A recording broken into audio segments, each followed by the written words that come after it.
看看，这是7年的老百姓，看看，看看，这是对回迁的房，物业费太高，还要收停车费。重大新闻：北京发生暴乱，上百名村民围攻北京大兴区青云镇政府抗议。这里是护心木 TV， 我是小星，请支持我的朋友帮我点赞，并按下热推按钮。近期，一名北京的网友向本频道投稿了他所了解的情况，我们来听听他是怎么说的。我叫赵震，45岁，北京大兴区青云店镇的村民。祖祖辈辈，我们家在这片土地上耕耘，风吹日晒，靠着几分薄田和一间老宅过活。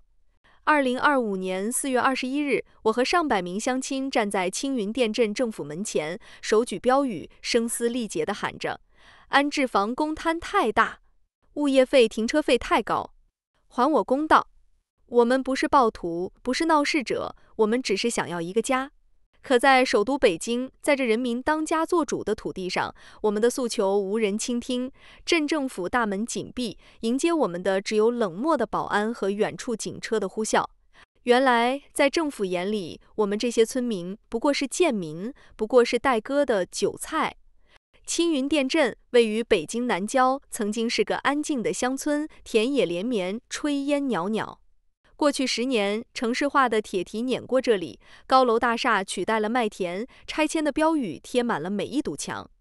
2018年，镇政府启动了大规模拆迁，承诺给我们这些村民美好新生活，每户都能分到现代化的安置房，配套齐全，生活无忧。为了这个承诺，我们签了拆迁协议，交出了祖辈留下的老宅，搬进了临时过渡房。可现实像一记耳光，狠狠打醒了我们。2024年底，安置房终于建好，名叫青云新苑。我们满心欢喜，以为苦尽甘来。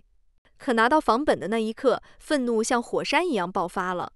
安置房的公摊面积高达35%，一套100平米的房子，实际使用面积不到65平米。这意味着我们用一辈子的积蓄和老宅换来的新家，竟然比原来的土房还差劲。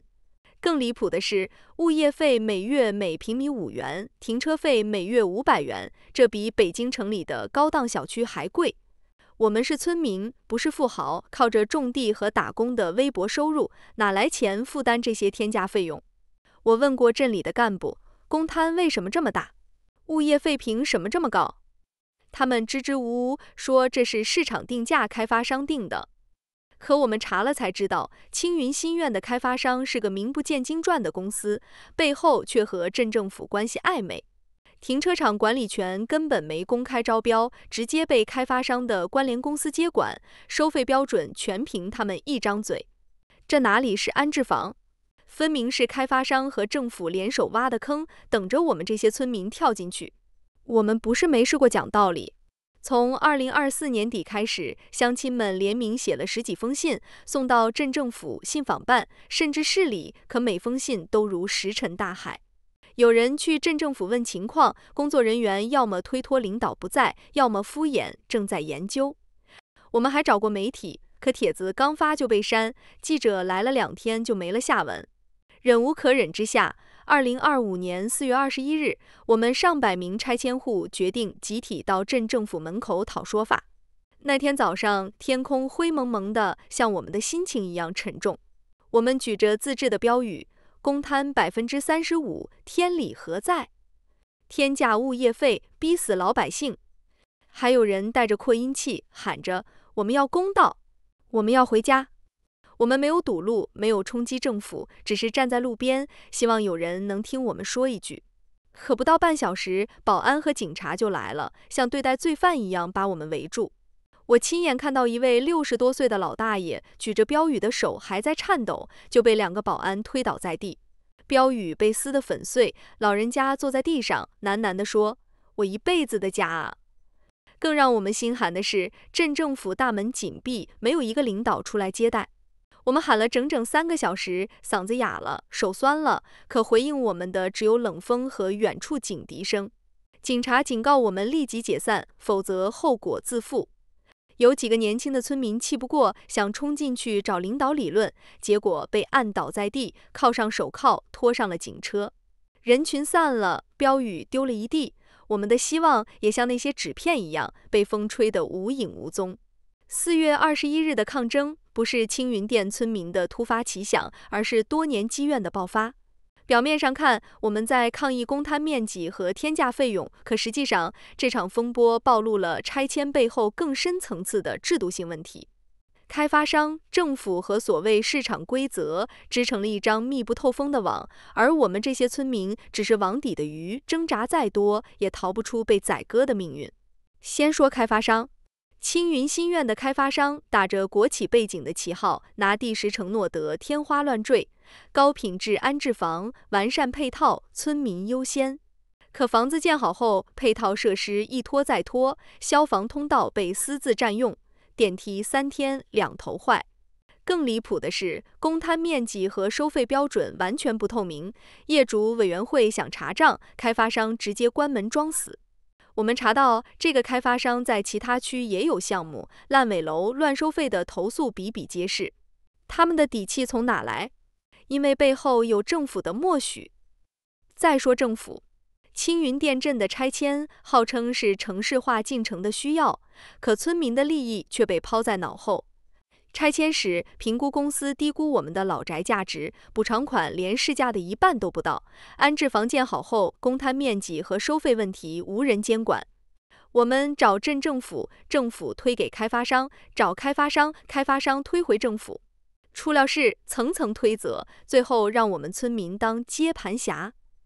更可笑的是，镇政府还贴出公告，说高物业费是市场行为，让我们理性对待。市场？哪个市场会让村民用种地的收入去交城里富豪的物业费？这不是青云店一个镇的问题，而是整个拆迁体系的病态。开发商圈地圈钱，政府睁一只眼闭一只眼，出了问题就用维稳来压。全国有多少拆迁户遭遇过类似的套路？从北京到广州，从农村到城市，拆迁早已成了地方政府和开发商的提款机。2018年，北京计划拆除40平方公里的非法建筑，涉及数十万居民，可有多少人像我们一样，拿着微薄的补偿，背着高昂的费用，流离失所？那天站在镇政府门前，我握着标语，脑子里全是这些年的画面：老宅被推倒时扬起的尘土，过渡房里漏水的屋顶。女儿问我：“爸爸，我们的新家呢？”使我无言以对的眼神。我们这些村民，祖辈面朝黄土背朝天，好不容易盼来城市化的机会，却被拆迁变成了噩梦。我们的家成了开发商的摇钱树，我们的血汗成了政府政绩的注脚，我们的呐喊被当成扰乱秩序的噪音。我忘不了那位老大爷倒在地上的身影，忘不了被拖走的年轻人眼里的愤怒，忘不了乡亲们散去时脸上的无助。这些画面像刀子一样刻在我心里。我问自己，我们做错了什么？不过是想要一个合理的家，不过是质疑了不公平的收费，不过是想保住一点尊严。为什么我们连这点权利都没有？为什么我们的老宅被拆，换来的却是更重的负担？为什么在首都北京，我们的诉求连被倾听的机会都没有？青云店的这场抗争，只是中国拆迁乱象的冰山一角。2019年，北京昌平区香塘村的村民也曾抗议非法拆迁，万人签名却换来更强硬的镇压。全国有多少村庄像我们一样被拆得七零八落？有多少村民像我们一样背井离乡却无处安身？我们的生活像一栋看似繁华的高楼，内部早已被白蚁蛀空，只等一场风就轰然倒塌。而我们就是站在楼下的无助人群，眼睁睁看着它砸向自己。有人说，北京是中国的首都，代表着国家的脸面。可我看到的是镇政府紧闭的大门，是警察冷漠的眼神，是村民被踩碎的尊严。表面上的繁荣不过是高楼大厦的幻影，所谓的和谐不过是用我们的沉默换来的假象。青云店不是孤立，北京不是孤岛。全国各地拆迁纠纷、村民抗议、维权被镇压的故事每天都在上演。每一场冲突背后，都是一个个倾尽所有的家庭，都是一个个被逼到绝境的普通人。我们不是想闹事，我们是在求生。我们要的不过是一个公摊合理的家，一个负担得起的社区，一份最基本的尊重。可这个社会连这点都给不了我们。我们的老宅成了开发商的提款机，我们的新家成了物业的战场，我们的诉求成了政府的麻烦。于是他们用警棍和冷漠告诉我们闭嘴，忍着，别出声。可我们忍无可忍了。我写下这些不是因为我有多勇敢，而是因为我别无选择。4月21日的上午，我们站在青云店镇政府门前，不是为了制造混乱，而是为了发出呐喊。如果我们继续沉默，更多的村民会被逼走，更多的家庭会绝望，更多的孩子会在无家可归中长大。社会信任正在崩塌，如果连普通人的生存权都无法保障，这所谓的现代化不过是一场骗局。我一直在想，谁来为我们讨一个公道？谁来让开发商为乱收费负责？谁来让政府为失职买单？谁来让安置房的公摊面积回归合理？也许没有人，也许永远不会有人。可我知道，如果我们不站出来，如果我们继续忍气吞声，未来会有更多的赵镇，更多的青云店村民一步步掉进这同一个深渊。青云店的呐喊不只是我们100人的抗争，而是千千万万拆迁户的呼救。我们不是学者，不是记者，我们只是这片土地上靠汗水度日的平凡人。我们用一辈子的积蓄，只为一个安稳的家。我们喊破了喉咙，只为一个公平的答复。可我们的家成了开发商的提款机，我们的希望被一纸公告碾得粉碎。全国有多少青云店？有多少拆迁户像我们一样背着不公的负担？这些问题不是个别人的悲剧，而是整个制度性崩塌的显现。如果这个社会不改，如果这个体制不变，我们这些普通人永远没有出头之日。2017年，北京的强制拆迁引发了数十万人的抗议，可问题至今未解。2025年的今天，我们还在重复同样的悲剧。写到这里，我的笔在颤抖。4月21日的上午，我站在镇政府门前，看着乡亲们散去的身影，听着远处警笛的余音，第一次明白了什么叫无力和绝望。可我还是要写下去，因为我知道沉默只会让我们沉得更深。我写下这些不是为了推翻什么，而是为了活下去。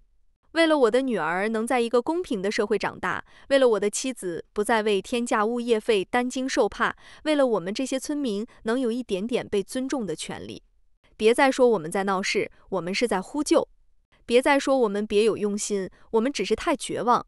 别再说稳定最重要，我们的生活早已天翻地覆。每一个站出来的人都是被逼到墙角的挣扎，是被踩到尊严的呐喊。我们要的不过是一个家，一个公道，一份最起码的尊重。可怜这些，这个社会都不给我们。青云店的呐喊不会就此停下，我们会继续发声，继续抗争，不是因为我们有多勇敢，而是因为我们已别无选择。谁来为我们讨一个公道？谁来为这片土地找回一点人性与良知？也许没人，但我相信，只要我们不放弃，总有一天会有更多人听见我们的声音，总有一天，公平会来到我们身边。